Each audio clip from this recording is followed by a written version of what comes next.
Well, welcome. My name is Tim Wilson. I'm the St. Johns County Extension Director and Production Agriculture Agent, and I host the Living on a Few Acres program in conjunction with the Central Florida Livestock Agents Group and other counterparts throughout the state.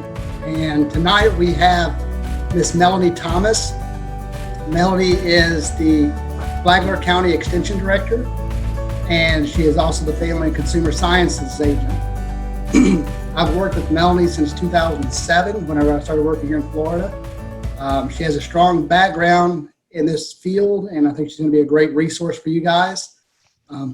Hopefully, you guys are approaching this as an introductory type topic. If you have questions, feel free to type in the chat box. I'm happy to address those. If it's something I think we need to bring to the group, I'll interrupt Melanie, or we can ask towards the end. It's up to you. Just to try this out, I'm not going to send a poll out, but if everyone could just open your chat box and tell me how many people at your location are watching today's video, that way we have an idea. The whole idea behind Eventbrite was so that we would know that we had people that were going to participate in today's program. Really the only way to know how many actually show up is if you guys tell us. So I know at some locations we may have 2 or 3 people listening in, so go ahead and fill that out. I've got the chat box open. Good. It looks like we've got quite a few of you responses already. Again, we'll put our questions there. If you have anything that you want to ask directly, I'll try to address those questions. Melanie, you have about an hour. We'll try to shut down about 7 o'clock. And with that, I'm going to turn it over to Melanie and let her take over. Melanie? All right. Thank you, Tim. I appreciate it. Can everybody hear me? See some nodding and some heads, maybe. Okay.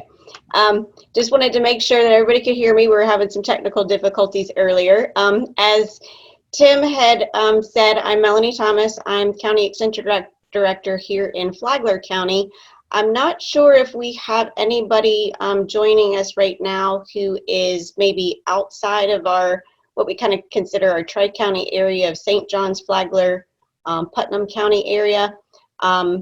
What I'm going to cover today is more in regards to cottage food, the whole Florida law, and then we'll kind of get into some specifics regarding county and municipality rules and regulations. So let's go ahead and get started. What I'm going to do is share my screen with you all and make sure. Can everybody see that? We get a yes, no, cottage food law. Okay, good job. All right, so we kind of went over that first part of cottage food. I don't suspect to take up the entire hour. I certainly can, depending on obviously some of your questions, and some of the things do get a little bogged down, but we will be covering quite a bit of information.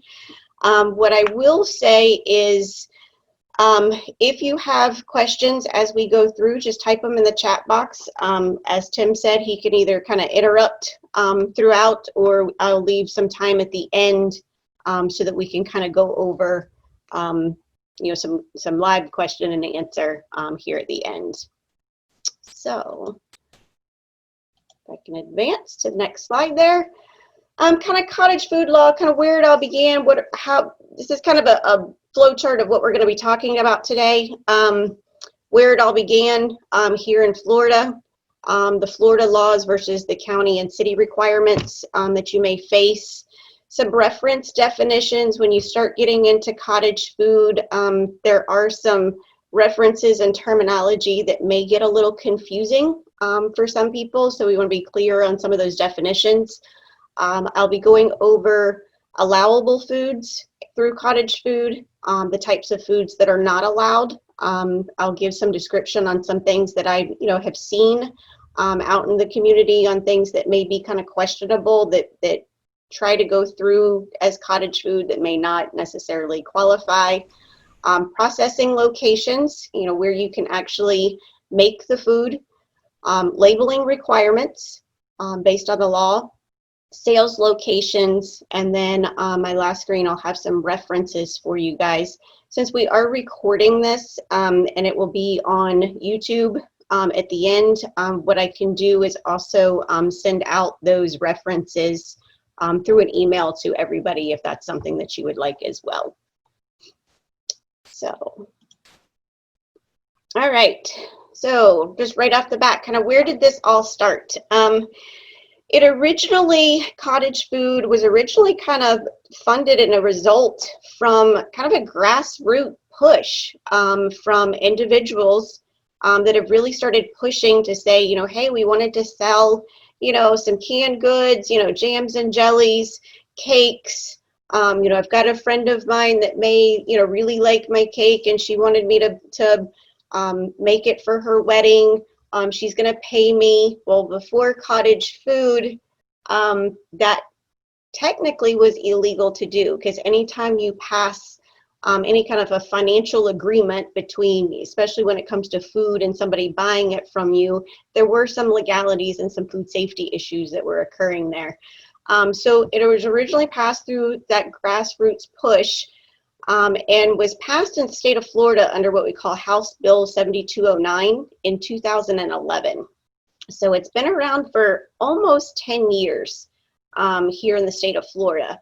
It was then amended in 2017, where 2 items specifically were changed and actually upgraded and updated in the law. And those 2 items were that in 2011, the cottage food industry had a cap as to how much a cottage food operator could make in gross sales. That cap was $15,000. Once you reached $15,000 and you went anywhere over that, you had to go through licensing, and you were then considered a caterer, and, you know, go through all of the food licensing and all of that. They changed that, and instead of 15,000, they increased it to 50. So there's a huge difference now between the 2011 law and the law now, from 15 to 30. The other item that was changed was for the allowable use of website sales. In the beginning, you could not use a website to sell your items, advertise, offer for sale, or offer or be able to do payments through a website or online. You still cannot ship necessarily through a website or ship through the mail or do anything like that. It has to be direct contact between the cottage food operator and the person who's buying, the consumer. But you can do payments online, whereas before you could not. So the technical definition or reason behind cottage food, you'll see the definition on the bottom, is that cottage food operations actually require no license or permit from the Florida Department of Agriculture and Consumer Services, and they are not inspected by any state government entity. That does not mean that they cannot be inspected if there is a complaint. However, in the beginning, they're not inspected right off the bat. So obviously, without that license, without that permit or that inspection, it is significantly less money or free, basically, to start up a cottage food business without the expensive licensing and regulations. So Florida law versus county and city laws. I do want to start out by saying that almost every state has some form of a cottage food law. They vary dramatically from state to state. So if you have ever been in another state and you've heard of their cottage food law, you come here to the state of Florida, you are used to going by those rules and regulations. Please be mindful that the ones here in Florida are significantly different than others in other states, because they're just different from state to state. Some states are very, very strict in what they allow. Some are, of course, a lot more lenient in what is allowed and how it's sold and where it's sold and all of that. The Florida statute for cottage food operations is Florida Statute 500.80. 500 is the food code or food statute for the state of Florida, and that is where all of this information pretty much is located in regards to the law. The way that the law is actually written, there is language in it that I've actually quoted right here on this slide that says that a cottage food operation must comply with all applicable county and municipal laws and ordinances regulating the preparation, processing, storage, and sale of cottage food products by a cottage food operation or from a person's residence. They purposely put that language in there to allow counties, cities, municipalities to kind of govern this. Whereas a lot of times your state law trumps kind of county laws, they purposely put this in there to say counties can in fact regulate this. So that's definitely something that you need to keep in mind. And so the one thing that I will say is when you start this business, or if it's something that you need or are looking into doing, you need to definitely contact your local county or municipality that you live in to find out if it is in fact legal for you to do cottage food from your residence. Some counties in the state of Florida have banned it completely. Some are very lenient with it and say, hey, whatever FDACS, Florida Department of Ag and Consumer Services, says is okay, we go with and we're okay with. So they don't add additional regulations too. So every county is a little bit different. So you do need to check with them. With that being said, some counties do require you to get a business license. Some counties do not. The other thing is for you to register your business through SunBiz to actually get a doing business as license. If you go to this website here, the Florida Department of State website, you can register the business. I believe the licensing fee or the registration fee is like $35. It's not a significant amount. So you will have to do that. In regards to sales tax or collecting sales and use tax, that really is going to depend on what it is that you're selling. Most food is non-taxable, of course, but there are some exceptions. Candy and confections are not exempt from that, so you do have to collect sales tax from candies and confections. So you will need to apply to be able to collect tax and report that. So those are two things that you definitely need to find out. And I will tell you that, you know, a lot of people say, okay, well, where do I go? Sometimes your county extension office will know the rules and regulations of their specific county. I, being here in Flagler County, have a pretty good relationship with our zoning department, of course, our tax collector's office, to be able to, you know what the requirements are here in Flagler. I'm not as familiar with obviously some in maybe St. John's or other counties. But the first place to go is to contact your city or county regarding zoning, so your zoning agency and your tax collector's office. Those two are kind of the first two offices that we would suggest that you contact first to get information on. The tax collector's office, some will require, depending on what it is that you're selling, some will require you to get a what they call a tax receipt. That's kind of the new term, or it is the new term, for occupational license. And that kind of, I'll be the first to admit, took me for a little bit of a flip as well. I was calling it an occupational license, they were calling it a tax receipt, and we were talking about the same thing. So that's one thing that I will kind of warn you on. And a home occupations permit, that typically you'll get through your zoning department. And basically what that is, you know, any of your home-based business is termed a home occupation. So you need to make sure that you are following the zoning code with wherever it is, excuse me, wherever it is that you live. Some zoning codes do not allow for home occupations. Some zoning codes do, but then they have obviously very specific rules and regulations as to, you know, can you have people drive to the home? to pick up items? Do you have to deliver them somewhere? How many people, can come to the home? Any kind of signage? Most of them, and I will fair warn that almost all zoning codes do not allow for business signage in or outside of the home. So if you're especially in a residential area, you can't have a sign in your yard that says, this is, Joe's cottage food business. So you cannot advertise outside of the home itself. So that kind of can get a little tricky every now and then. And then, of course, tangible personal property tax return that you may have to label.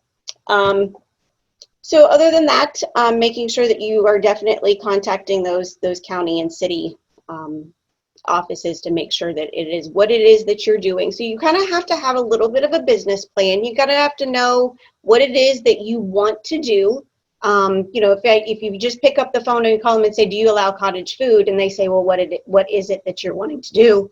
You're gonna have to kind of know. Are you gonna want to be doing canned goods, jams and jellies? Are you gonna want to be doing cakes, confections, candies, honey? There's all kinds of different things that you can do, and they'll probably want to know that so that they can gear you in the right direction as to what kind of licensing for that municipality. So, some of our reference definitions. So what is a cottage food operation? It is a person who produces or packages cottage food products at his or her residence and sells such products in accordance to section 500.80 in the Florida statute. So that is the definition of a cottage food operation. A cottage food product is the actual food that is not a potentially hazardous food.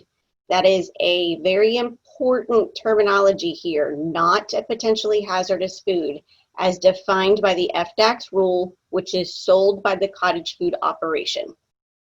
And then the residence is the primary residence that is occupied by an individual who operates a cottage food operation and that contains a single kitchen with appliances designed for common residential usage. That's going to be very important later on when I start talking about where it is that you can produce your product. Is in that single kitchen with appliances designed for common residential usage. The residence may only contain one stove or oven, which may be a double oven, but it must be designed for non-commercial use. So this is where things get a little tricky, and sometimes people get a little upset over, but that is the definition of cottage food. Potentially hazardous foods. Potentially hazardous foods are foods that require time and temperature control for food safety. So this limits pathogenic microorganism growth or toxic formation.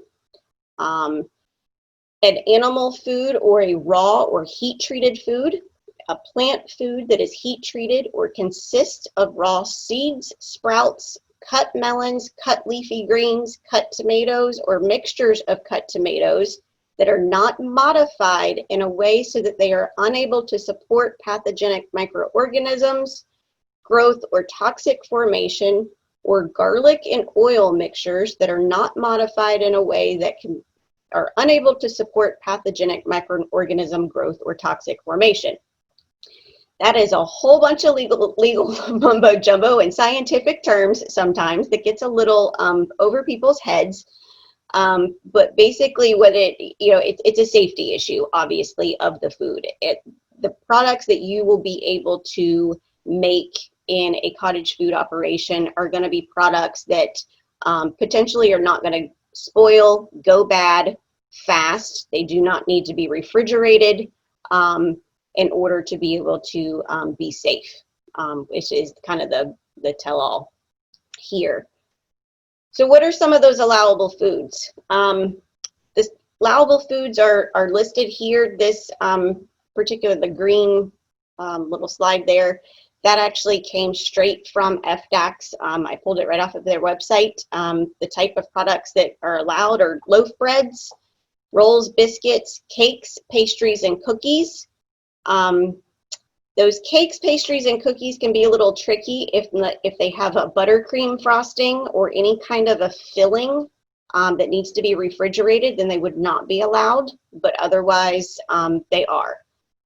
Candies and confections, honey, jams, jellies, and preserves, fruit pies and dried fruits, dried herbs, seasonings and mixtures, homemade pasta, that's just the pasta, not the sauce that goes on top of the pasta, but the pasta itself, cereals, trail mixes, and granola, coated or uncoated nuts, vinegar and flavored vinegars, popcorn and popcorn balls. The other things that can be allowed that are not listed directly on that site, you can roast whole bean coffee or ground coffee, and you can sell the beans or the ground coffee. You cannot sell the coffee already brewed. So that is a liquid beverage, and beverages are not allowed. You can do candy and caramel apples as long as the apple itself is raw and intact. The reason that they state this is a lot of times in candied and carameled apples, what people will do is, in order for them to sit nicely, they will cut the bottom of the apple to make a flatter surface for it to sit, and then coat it with, of course, the candy or the caramel. When you cut the apple, you potentially open it up for cross-contamination, and then, of course, once you cut it, there's a food safety issue at that particular point. So that apple has to be completely in its natural form. Any kind of fruit butters, so we're talking things like apple butter that's then canned or jarred, and flour, ground wheat or other grains that you receive.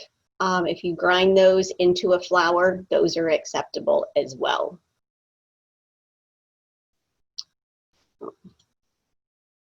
Oh, I wanted to go back there. I had a little yellow star here next to honey. This is one that I wanted to kind of talk about just briefly. The reason that the honey is starred on there is this is one that we see a lot of. And I'm sure you probably have seen a lot of it too. You drive down the road and you see somebody selling honey on the side of the road.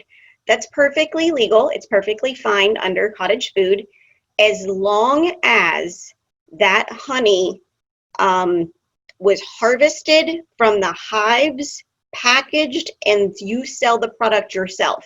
So you have to have the bees on property, you have to have the hive on property, and you have to harvest it and package the product yourself.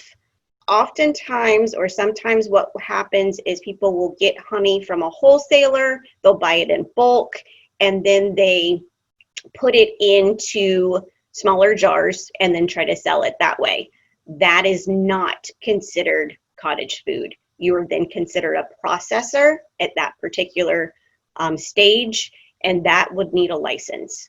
But if you are harvesting straight from the hive yourself, then that is perfectly legal under cottage food.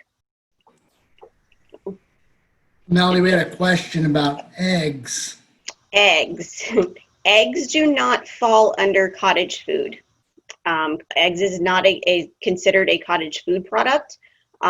Eggs fall under FDAX rules and regulations of another type. So there are some different regulations that you do have to go through with eggs, but they do not fall under cottage food.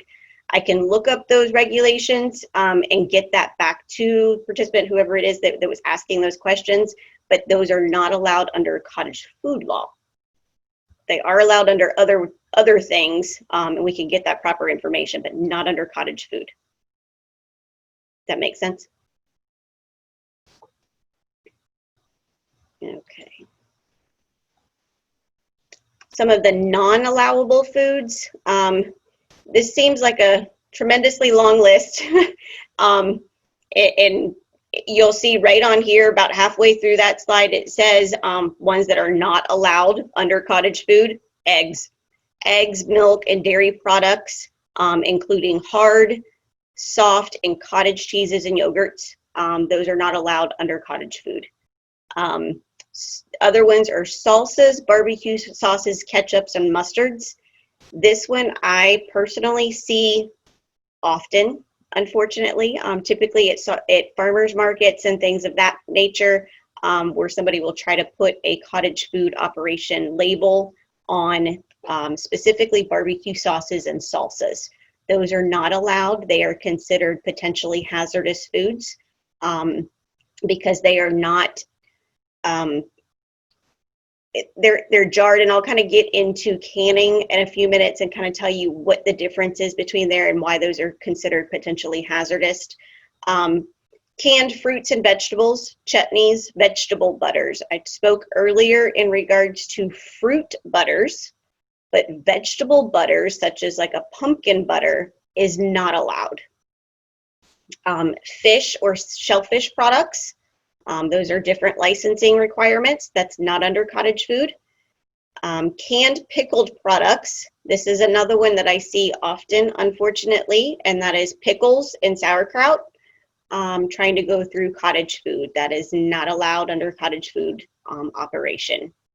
Raw seed sprouts, bakery goods, of which need to be refrigerated. So as I spoke earlier in regards to the cakes, if they had any kind of a filling or a buttercream frosting or something along those lines that need refrigeration, those would not be allowed under cottage food. We've talked about the eggs.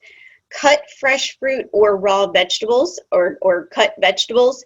It goes right along with that apple that I was discussing a few minutes ago. Once you cut a fresh fruit or vegetable, you open it up for some food safety and open it up for bacteria growth once you cut the product in half. Ice or ice products, that's licensed very differently, not to fall under cottage food. Fresh or dried meat, so this is a lot of jerkies. A lot of times we do see jerkies typically around, those who have maybe a cow-calf operation who are selling, selling their beef direct to customers. As long as it's going through obviously the proper channels and all of those, that's fine. But if you're making the jerky yourself, venison jerky, anything along those lines, that does not fall under cottage food, because no meat products can go under cottage food law. And then focaccia style breads with vegetables and or cheeses added to them. Another popular one that we get a lot of questions on are pet treats. People who are wanting to make, dog bakery type stuff. Those are not allowed under cottage food. These are for human consumption only type products. Liquid beverages or drinks. So that coffee I spoke about earlier, any kind of herbal tea. You can sell the herbs, but you cannot make a tea and then sell the tea with those herbs. The vegetable butter. Vegetable pies, I know that sounded a little funny, but then when you think about it, pumpkin or sweet potato pies, that would be considered vegetable. Those were not allowed. And then home canned products to be used in baked items. This gets a little tricky. So we told you that, let's say, an apple pie can be sold under cottage food. That's legal. However, where that apple filling came from is where it gets questionable. If you have a commercial filling, commercial pie filling, that's perfectly fine. If you make the pie filling yourself from scratch, that's okay, and then immediately make the pie. But if you have canned apple pie filling, which is a pretty popular thing in canning, you've canned apple pie filling, you've had it in a jar, you've processed it, you cannot then use that canned apple pie filling to then be put into the pie. And the reason for this is when we start talking about canning and potentially hazardous to non-potentially hazardous, when you put food inside of a jar, it's then in an anaerobic state or a state where there's no oxygen. And if there is any kind of a microbe in there, there's something that we call botulism. There is a microorganism called Clostridium botulinum. And Clostridium botulinum is perfectly safe in fresh fruits and vegetables. There's nothing wrong with it. If it's on a surface and you ingest it, you're not going to get sick. What happens is, and they're on the surfaces and potentially inside fresh fruits and vegetables. What happens is when you put it inside of a jar, you seal it up, it's now where there's no oxygen, those particular spores can then mutate. It has to have no oxygen for this to occur, but what will happen is it potentially can mutate. It doesn't always happen, but it can. And when it mutates, it then turns into botulism.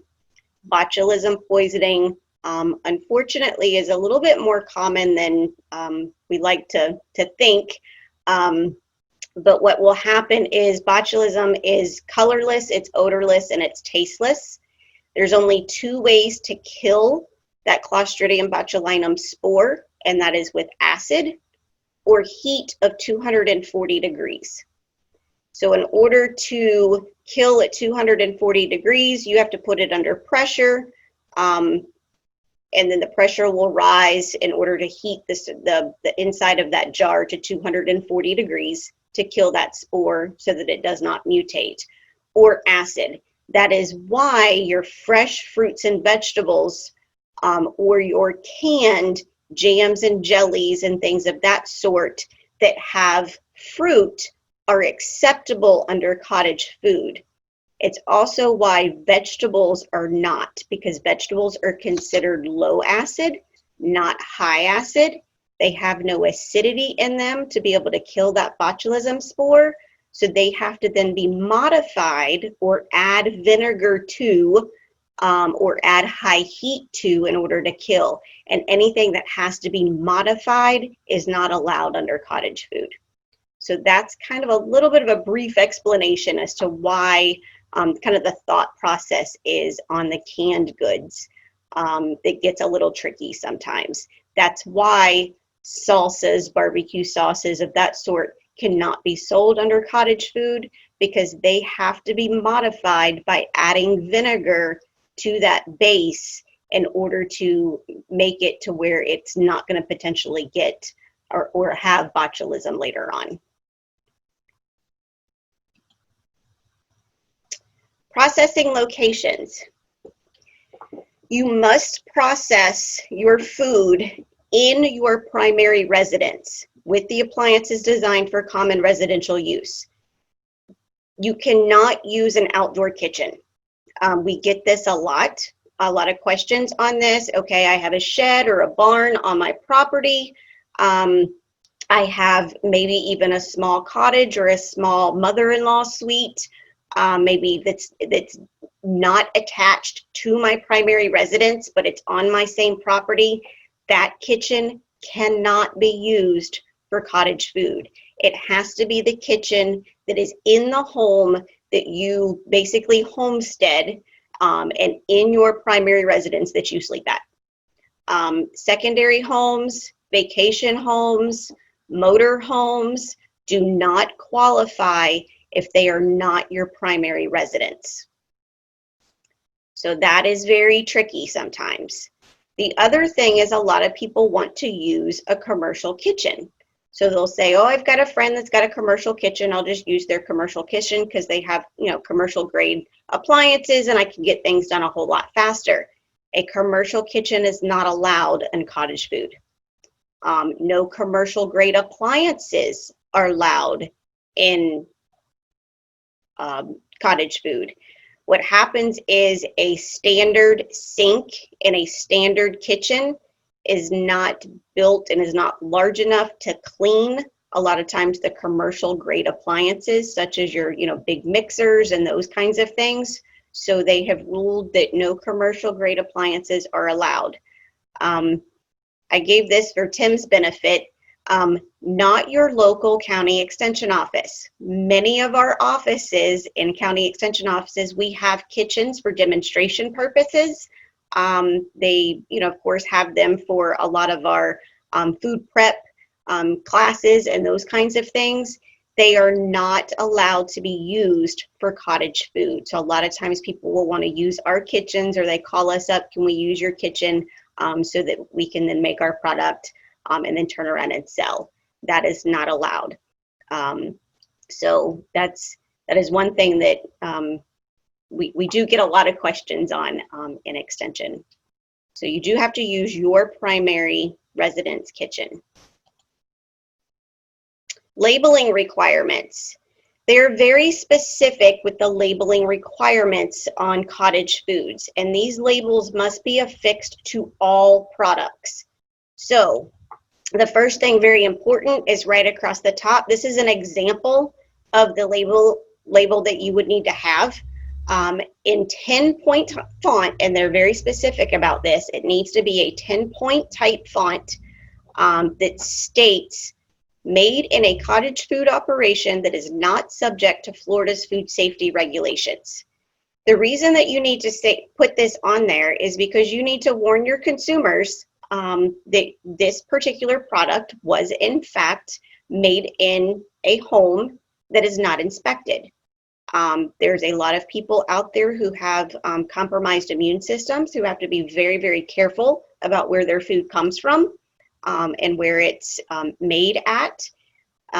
We don't all know what the inside of everybody's kitchen looks like a lot of times. I think sometimes we would be surprised, not necessarily in a good way, of what sometimes our home kitchens look like. And so, you have to make sure that your consumer is aware, and it's now in the hands of your consumer as to if they choose to buy that product or not. Do they want to take that risk, or do they not? But they need to be aware that it was in fact made in a facility that was not inspected. You also need to have, let's see here, next slide. Can you see that? Okay. You also need to have the name of the product, the name and address of the cottage food operation. So you will have to put your name and your physical address of that primary residence of where it was made. Now, this gets a little tricky. And I know a lot of people get a little upset about, not wanting to put their home address on the label. And I can understand and see both sides, certainly. The thing with this is it's not, unfortunately people then know, exactly where you're at. So it's broadcast out there where your name and where you live. But the reason that you need to have that on here is for tracking ability purposes. If for any reason somebody were to get sick and there was a complaint, FDAX needs to know where to find you. And even though the kitchen is not subject to food safety regulations and is not inspected, if there is a complaint of a food safety issue and somebody gets sick, FDAX does have the right to come into your home and inspect your kitchen. So I want to make that very clear. If you refuse FDAX from coming in and inspecting, they will immediately give you a cease and desist order and ask you to stop operating. If you don't, then of course, then there's some requirements and things that potentially could happen, fines, those kinds of things. But you do need to put that home address on there, and it cannot be a PO box. It has to be a physical address. You also need to include your ingredient list in descending order by weight. So all of your ingredients need to go in there. You need to include allergen information that's specified by federal labeling requirements. I'll give you kind of a website that you can go to get those allergen requirements. Many of them, certainly are, things like nuts, wheat, eggs, things that typically most people, the top, I think there's 9 that people are allergic to. If that is in that particular product, it needs to be labeled and said where it's at. and then of course the net weight or the net volume of the product.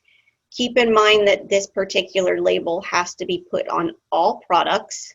And so, let's say you've taken your products to a farmer's market and you want to have samples at your farmer's market of your product for people to be able to taste. That's perfectly fine. The samples have to be pre-packaged in the home or in the cottage food operation.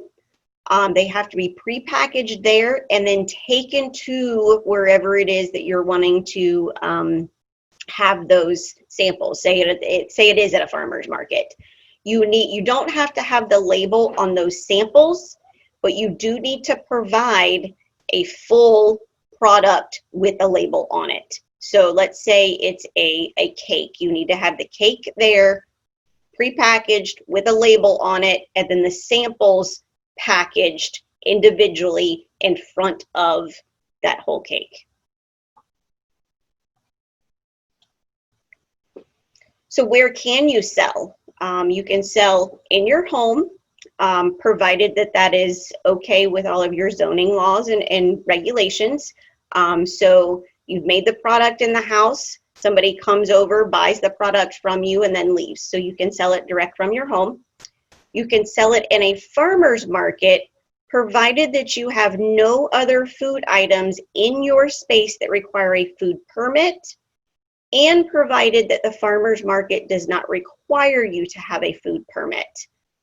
Some farmers markets were formed long before cottage food kind of came into existence, and many of them require all of their vendors to have a food permit. If they require a food permit, then cottage food cannot be sold in that establishment. So you need to check with your farmer's market to find out if cottage food is okay to be sold there at that particular farmer's market. They are kind of governed by their own entity. They have associations. They'll kind of have a board within themselves that kind of regulate what happens and what is being sold at that facility. A flea market, a roadside stand. If you have a roadside stand, that's legal, it's fine.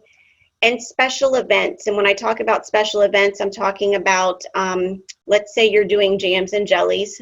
This is just kind of my favorite one because it's one that I work with quite a bit, and it's one that I get a lot of questions on.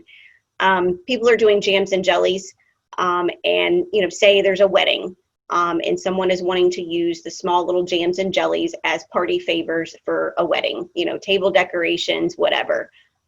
You can sell to a special event such as a wedding. You would need to make the product in your home, and then you need to transport it to the wedding venue. So you yourself have to directly pass it on to the consumer or whoever it is that's buying it from you. So you can do special events. You can also, this is the new one that happened in 2017, sell on the website. So you can have a website, you can have a Facebook page, a lot of social media type stuff where you can advertise, you can offer for sale, and you can accept payments on your website for your products.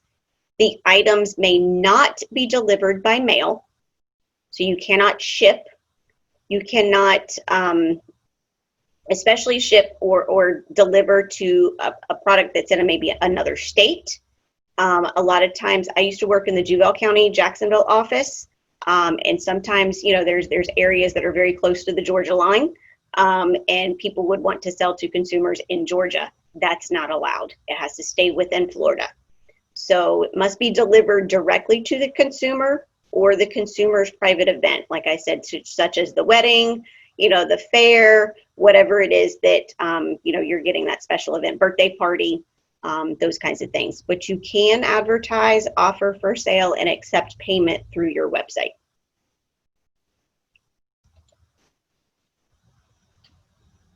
Where can you not sell, or where are those prohibited locations?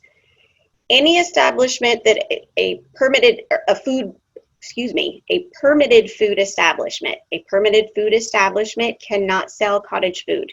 So let's say a restaurant, a grocery store. A lot of times this particularly happens. You have a small scale grocery store that, you know, maybe you're connected to the owner, and the owner says, yeah, sure, come on in, you know, you can set it up on our counter and we can sell it for you.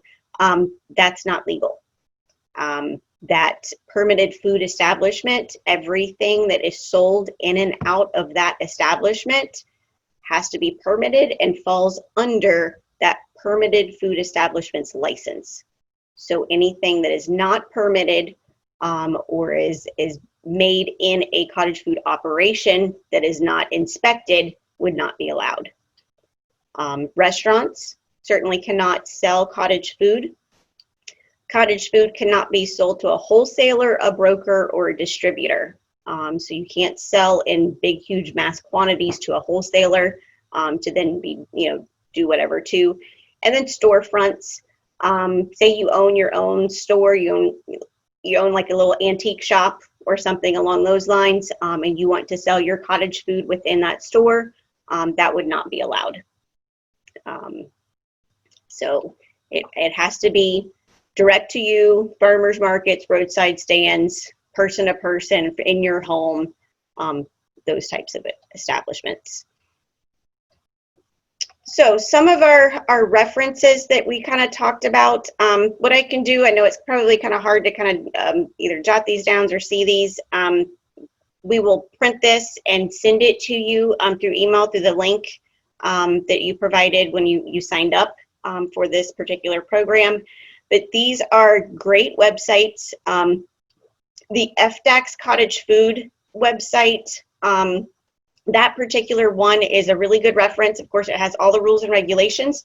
They have a really good frequently asked questions page that's on there that you can certainly see a lot of information on there. The labeling requirements and the allergen requirements are very specific, and you can see what it is that you need to do with that. If you still kind of get into the labeling and allergens, and it gets a little cumbersome because there's a lot of information within those that are strictly for permitted food establishments, you know, you can always contact your local county extension office, contact myself, and we will certainly get you in the right direction. And if you ever wanted to look up the actual Florida statute, there's a direct link directly to the cottage food link there. So I think I've left a couple of minutes for, a couple of minutes for question and answers. I will. Melanie, we have a few that are in the chat box. I'll go ahead and ask. And Absolutely. guys, if I ask the question different than how you'd like it presented, then please interrupt me and correct me. But Melanie, one question was, can you donate eggs to a food pantry? Can you donate eggs to a food pantry? That is a good question. That's not something that I don't know in regards to eggs themselves. I believe you can, but I would have to double check on that since eggs don't fall under, egg kind of falls under more of the ag related stuff that I don't really get into too much. It's not a food processing, so to speak, and it does not fall under cottage food. So I've not dealt with a whole lot with eggs, but I definitely can find out and get that information for you. I know that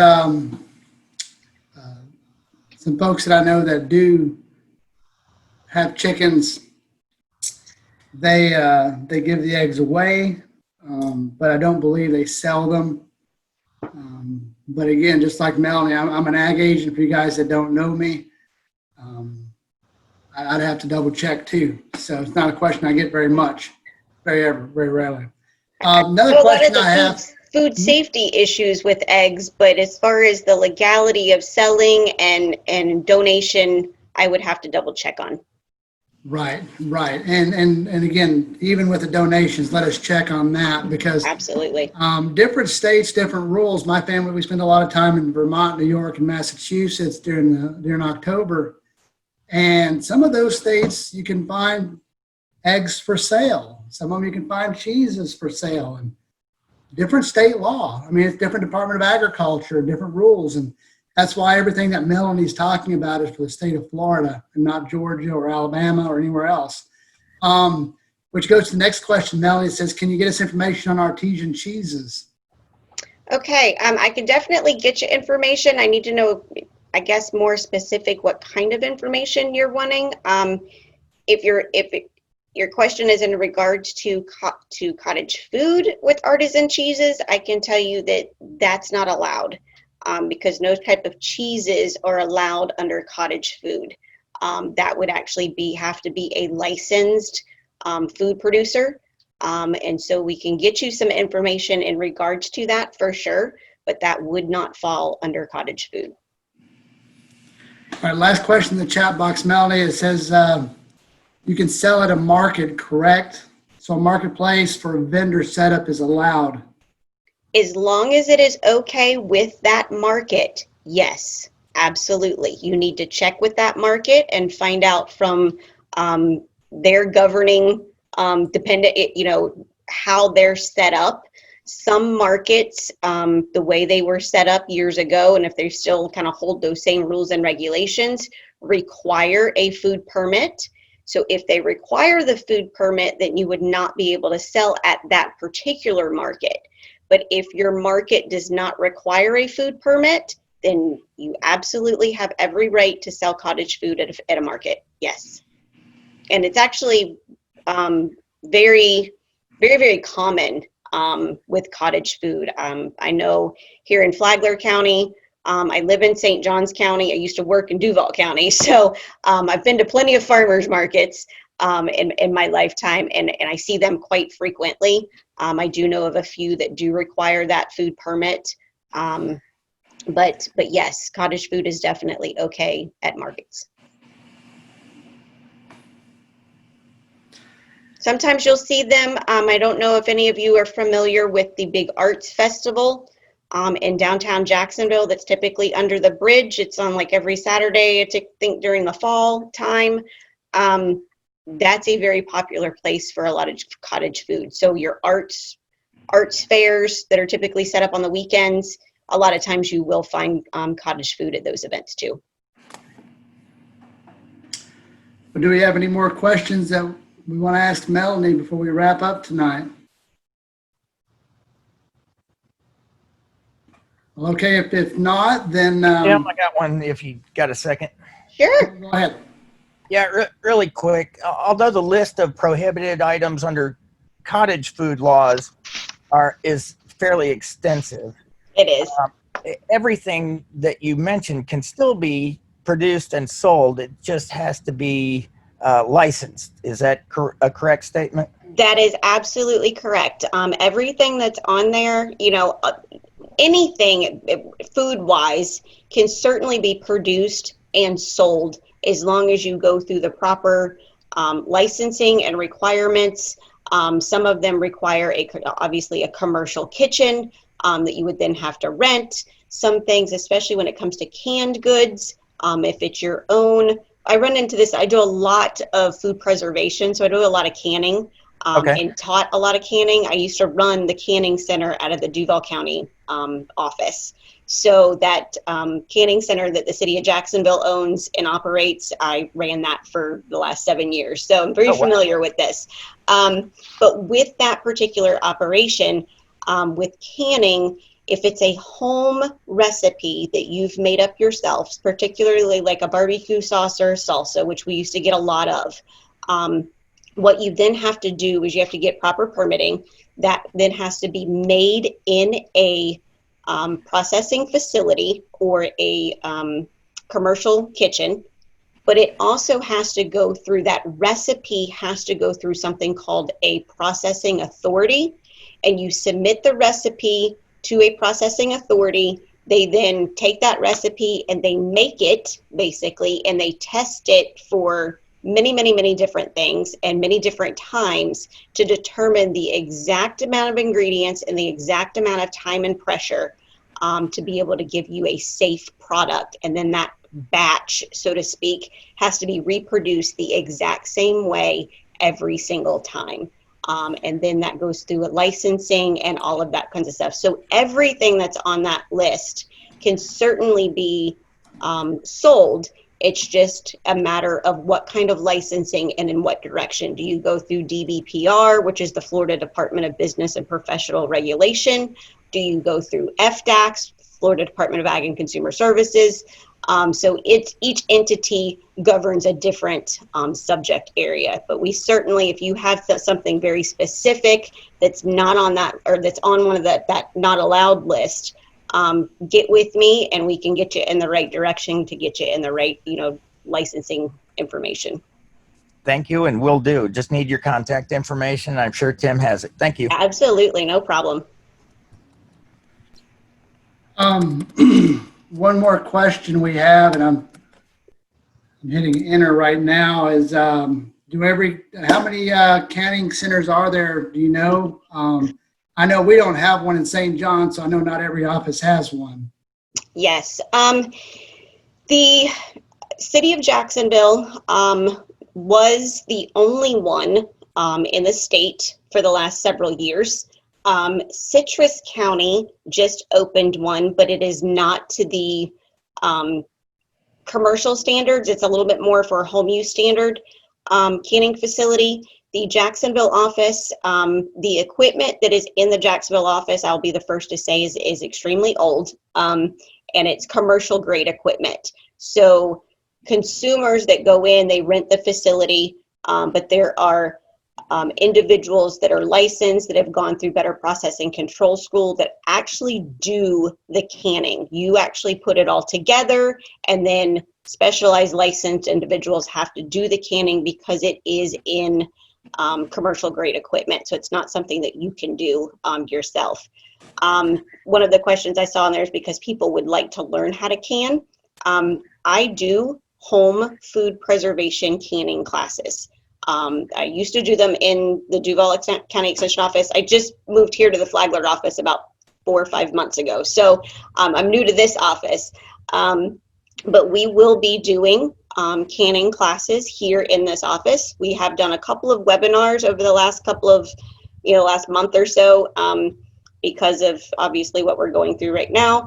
But when we get to the point where we can start doing some hands-on, yes, I will be doing hands-on canning classes here at this office. I have done some actually in Tim's office, in the St. John's office before. So that is something that yes, we in Extension definitely do. There are unfortunately just a few of us left that actually do a lot of the specializing in food preservation and do the hands-on canning stuff, but I am one of them. So yes. Melanie, do you know if there's anybody down in South Florida that you work with, your counterparts, that might have this same type of background? Luann Duncan, she is in the Sumter County Extension office now. She has a pretty extensive background in canning and does a lot of canning classes. Columbia County Extension office is just starting to she's a newer agent, but I've trained her and she's starting to do some classes as well. I'm trying to think of some of the South Florida agents that do. Luann is about one of the only ones. The agent in Lee County does a lot of classes, but I don't know that she does the hands-on. And then Brevard County, both of the agents, there's 2 FCS agents in the Brevard County office, and both of them are very knowledgeable and have done classes in the past as well. So. All right, do we have any other questions for Melanie before we wrap up tonight? Well, if not, Melanie, we appreciate your... Okay, there was something on that asking about any changes being looked at to allow more flexibility because of COVID-19. At this point, those are the types of things that are kind of being looked at the state level. I have not heard anything in regards to, restrictions on stuff. I think in regards to the licensing restrictions to already licensed establishments, the restaurant industry, those kinds of things, they're being a little bit more, I don't want to say lax on them, but they're allowing things to kind of happen that aren't as stringent because of things that are going on, just because we are trying to get food out to people as much as possible. But those who have not been licensed before, I can tell you that's probably going to be a no. They're not going to be real stringent or lenient with that. We do have a pandemic, and it's unfortunate that some of the things are going on, but we also have to hold up the food safety aspect of things as well. We don't want another issue growing on top of what we're already dealing with. So, Well, and for sake of time, any of you guys that have other questions or comments, my email address is real simple. It's Tim, Tim Wilson, WILSON at ufl.edu. My first and last name, no dot, just Tim Wilson at ufl.edu. Send me an email. I can forward that to Melanie. She's just down the road from me. In fact, we're very excited that she's in the Flagler County Extension Office, and glad she provides the resources she does, because everybody's got a background that's a little different. Melanie's is right on target with what we need to have in our counties. So, Melanie, thank you for joining us. And we do have more Living on a Few Acres programs. Our next program is going to be on blackberry production. It's the third Thursday of every month. Our program in August will be on blueberry production. So we have blackberries with Ms. Prissy Fletcher in July, blueberries in August with Dr. Christian Christensen. And you can take what Melanie taught you tonight. If you're growing some of those commodities, maybe you'll can some of those and make something, who knows? So, but thank you guys for participating, and we'll be in touch. And I'm going to try to put together a post-meeting evaluation. So if you receive an email from me, I'd appreciate it if you thought it's just a quick survey to find out what you thought about tonight's program and how we can make things better.